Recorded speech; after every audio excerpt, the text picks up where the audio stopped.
kam shku ndeshje në Majmën vjetë Tirana Vllaznia, mos gaboj. Edhe isha me kopshin, i organizoj kopshi ato fëmijët, edhe shkum atje.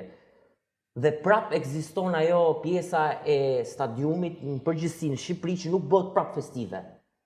Pra ti e merr vesh që lu Tirana me Vllaznin ose ka një ndeshje në Shqipëri vetëm në rrethana të ndryshme, jo në reklama që do ta bëjnë vetë ekipet fundi. Vetet në nivel agresiviteti vetëm.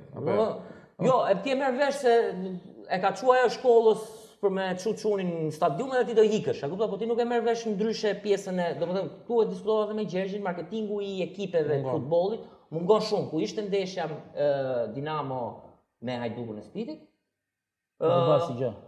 Nuk u dha, unë e mora vesh, isha te dyqani dhe ishin tifozët dhe thosh çka not sot. E kupton që paska tifoza. Domethënë kena një lloj Nëse mund t'jap një detaj këtu që është mbështetje të kësaj që thua ti. Ne kur nuk mund të pretendojmë që as nuk na shkon mendja të pretendojmë që niveli i ekipeve tona të jetë me ato në Paris, në Londër, në Romë, nuk diskutohet. Niveli teknik do që të ikin turistët apo stafat për të parë një ndeshje dhe me këtë rast po shohim dhe Romën. Por ne mund bënim diçka shumë ndryshe.